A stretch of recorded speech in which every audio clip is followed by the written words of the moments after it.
Alright, what do we got here? So I had this incubator sent to us a couple months ago. Let me show you this email, because this will show you why I'm a little skeptical of trying it out. Dear Jake, I hope this message finds you in great spirits. My name is your name, and I represent your company. Anyways, I end up saying, yes, I'll try the incubator. I don't know what to think. This thing is, it's about a $70 incubator on Amazon, so I don't have a lot of hopes for this, but obviously I'm gonna try some really risky exotic eggs with it because that's what we do here. We just hatched out some turkeys, and I thought about using this for the turkey experiment, but I had too many eggs. I had like 19 eggs, and this holds 12 eggs. Thought about using our button quail. That would have been probably the safest bet. Don't necessarily need to do that, and I've got some eggs piling up here from our mandarins and our red golden pheasants. I've got 6 of each here, so let's see if we can hatch some of those out. Here's the top of the incubator. Looks pretty normal so far, but over here there's a USB plug-in. Don't know what that's for. So main body looks cool. We've got, I think, 12 spots around the outside. There's a couple little inner spots, I guess, if you're doing little quail eggs in there. You can see what their plan is probably the plan to put the water thing there. Usually that doesn't go super well. There is a humidifier deal here. Eggs to do well, you need a good temp, and you need humidity. So humidity, you've got to have some place to hold water in the incubator. Ah, there's our USB plug-in. So maybe that's just our humidity reader inside. We'll find out. And then there's a lid for this guy, and that fits down in there. Interesting. We'll see if that works. So we have a lower tray for when the chicks are hatching out. They can get a little bit of traction. Probably still a little slick. I like to put a little pad down to give them a little more traction. And then you've got your egg turner that you can take out once they start hatching, and can hold this to hold some additional water. Our lid fits on. We got a plug. So it took me a few tries. Got the humidity or humidifier right there. Runs through the end, and then it fits in this little hole. I initially could not fit it through there. And then you can plug the humidifier right there in the top. I like to plug it into our little power bank here, so in case our power ever goes out, it'll keep it running for a few hours. 72 degrees Fahrenheit. We got humidity. Humidity is going to drop because there's no water in here. Oh, we do have an egg candler on it. All right, let's get this water going here. So that's a good start right there. I've used some other incubators where you had a water bottle and they just spilled right out, like spilled everywhere. So look, that'll hold the water for a certain period of time and then just slowly take it down, and when it gets low, then I can refill. Turning test run, just once. Menu, we want to go to 100, that's fine. Humidity 60, let's try like 50. I always like to use our own thermostat so we can check the temp that this is reading out. So now I just have to get this heated up, get humidity to level out, which it's doing great. We'll check that in there. As soon as this gets settled for a few hours, I'll check back with some eggs. So this incubator has been leveling out for a day, but this water bottle idea, I thought it was going to work great, but man, it immediately drained all of the water into here, shot the humidity way up. I'm waiting for it to level out, but we've got some mandarin duck eggs. We've got some red golden pheasants here. 7 mandarins, 5 red golden pheasants, and see how they do. Let's get them started in here. Oh, we got a little alarm while setting that cancel alarm.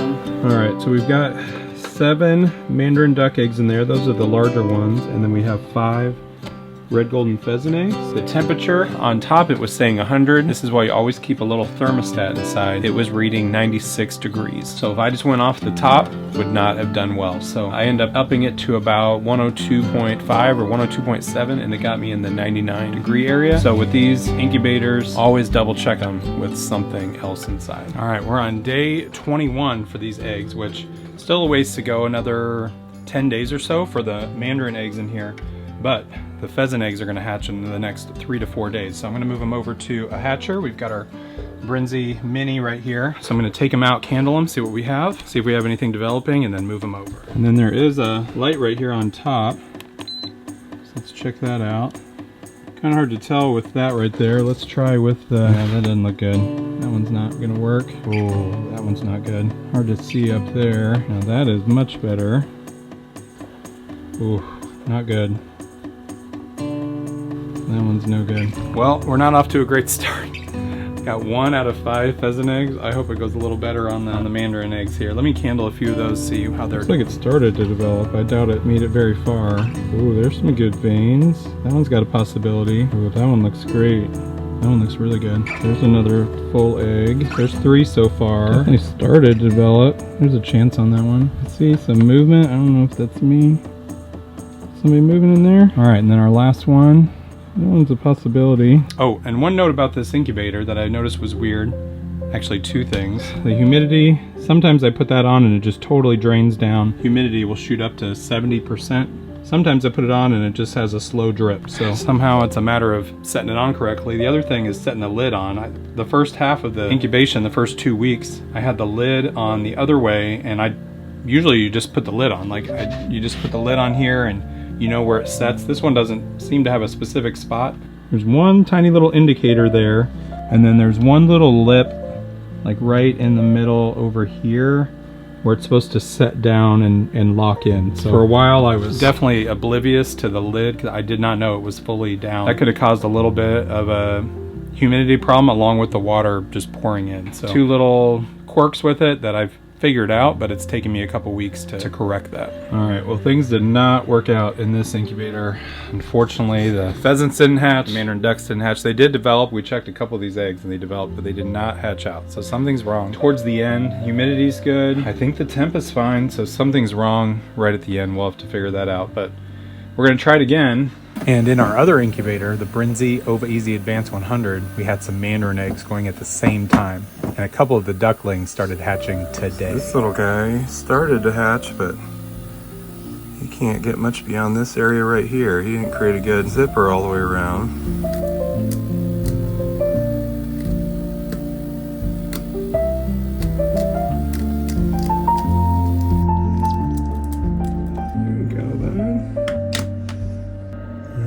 Let's see if we can finish it up.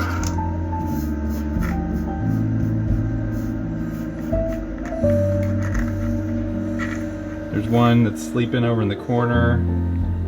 This guy's kicking right here. So I had a lot of fun watching these guys hatch out over the last couple days. And finally today they made it out of their shells. All right, well, we're gonna try this again, and this time with some button quail eggs. Been trying to test out the temperature in here with 3 different thermometers, because I've got it set at about 101.5. Before I had it about 202 point something, but from the 3 different thermometers I'm getting 97.5, 98, 99, like within a couple degrees. So I'm trying to figure out what is the temperature in this thing. So we'll try to level that out, figure out what our temp is. But while we're waiting on that, we got some button quail eggs in from Amazon. That's right, I've never ordered eggs before from Amazon. That is pretty cool. It's a nifty little idea. They put some foam and taped around it. And you might be saying to yourself, hey Jake, don't you have button quail? Why don't you just use your own eggs? Well, I've been collecting eggs from them for years, and 2 measly eggs is all that I've gotten for the past couple weeks. So I'll set those in the incubator as well, but I need some laying button quail. So very good. I think I ordered a dozen button quail times 2, so 24. Looks like they gave me 16 in each order. So love these little foam shippers. We're a few hours later, we're ready to get these button quail in here. I think we've leveled out around 99 degrees. So you can see we've got our 32 eggs, and then the 2 that are from ours, a little lighter in color. So let's get those in here and see what hatches out. Oh, and just wait for little button quail because they are unbelievably small. They take about 16 days to hatch. So we'll see how they do in a couple weeks.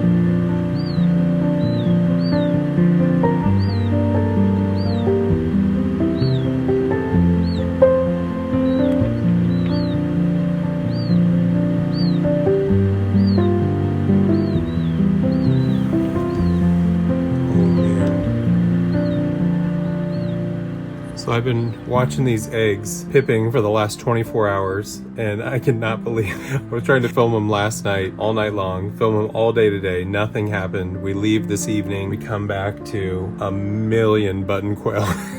There's so many. 1, 2, 3, 4, 12, 13, 14, 21, 22, 23, 23, 24, close to 25. We have like 10, 11 button quail, guys. This just tripled our numbers This is a ton. What an awesome button quail hatch. I'll tell you what, I usually open up the incubator and take the eggs out, like the shells that they've come out of, just to help clear out some space. I am really afraid to do that right now because these birds are just gonna not fly, but they're gonna dart everywhere. It'll be insanity. So I definitely need help whenever I do that. All right, so we've had a ton of button quail hatch here over the past 24 hours. We're ready to move them over here into a brooder we've got right here in our back office space, but it's gonna get crazy as soon as we open this up. And I still have some eggs that might hatch. I put a few of our own eggs in a few days after we got some of these button quail out. So when I open this, you guys will have to hold a few because they're just gonna come spilling out of here. It's gonna be a little wild. All right, you guys ready? Oh boy. Oh no! Oh yeah, they're gonna go everywhere. Careful. They're so fluffy, I just wanna really know where their head is. Describe the looking lid. Oh, Yeah, they bounce into the lid. There's one there. Oh gosh, he's stuck down in the incubator. There we go. Grab that guy. So it's really hard to count these guys. There's about 24, but they're all piling up, running around like crazy. Also on our brooder, one of the things we like to point out on button quail is you've got to give them some type of water that they don't jump into and drown. So we give them a really small quail water there that they can't drown in. And then also we need to watch them for heat because right now they're going to pile up. So I'm going to get the heat down here because they're going nuts over it. And then next thing is the flooring. So we usually put wood chips in for most brooders. So with these guys, we don't want them slipping around when they're this small. So we actually just let them run around on either a tacky material or some paper towels or something just for the first few days, the first week. So there's just a lot of little issues when you have birds that are this tiny. And we've got a few more that are still hatching out. So we could have pretty close to 30 after this hatch is done. So these quail chicks are at about a week old. I think we're at the last few eggs in the incubator and we're probably done. We've had even more of these quail have hatched. I think we're pretty close to 30 of them. It's insane. I need to get a thumbnail for them and then move it outside because it's starting to stink here in our bathroom, even with putting wood chips down. All right, I'm taking a thumbnail here because we've got about 30 of the smallest quail you've ever seen here. And so it's gonna get a little wild trying to hold them in. Ah, there's one out. So that was crazy, trying to hold, I don't know, 20, 25 button quail. So that was fun. Now I gotta move them over to the brooder. Can we do that again? Nah, that's it for now. Oh. We'll see if we need it. Okay, hold this. What more? Chase, Hold it to this. How about this upside down? Is that too? You hit me. Good dad. Good dad. All right, it's pretty warm out here. It's 90 degrees out here, so I don't think they need any heat right now. But I have this heat lamp here if we need it. You happy to have them out of the house? Yeah, they were starting to stink really bad. All right, so the Every Grow incubator, what did we think of it? You know what, it started off a little rocky. Couldn't get the temperature to sit where I wanted, couldn't get the humidity to level out on our first hatch, but it went about as good as it could possibly have gone with the button quail. Took a little while to figure out this lid location.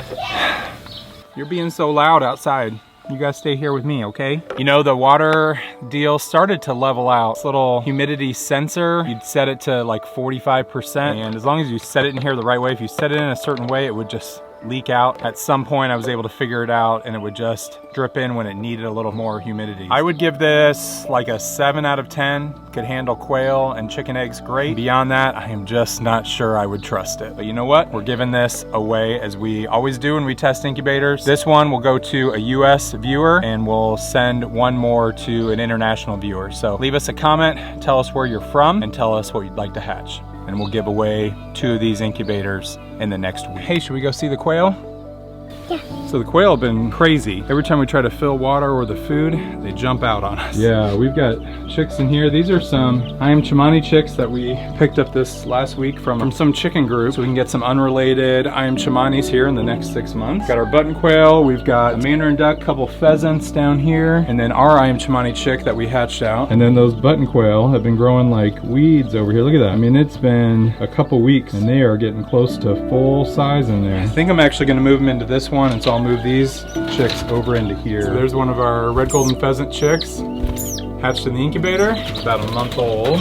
And number 2, and there's one of our newer mandarin ducklings. We've got a bunch out in one of the chicken tractors right now that we moved in one of the last videos. And now I'm ready to move button quail from here to there. You know what, this is gonna be tough to do.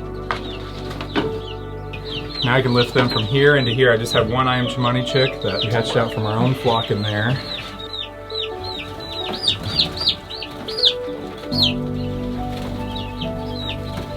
Oh, there's one out.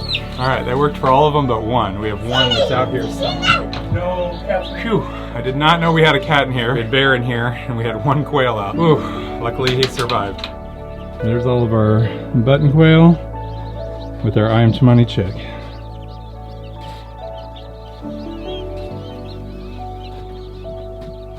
Kitty, yeah. Where's Kitty going? This, yeah. You want Kitty to go out? All right, good job, Kitty. You like the chicks? Yeah. Yeah.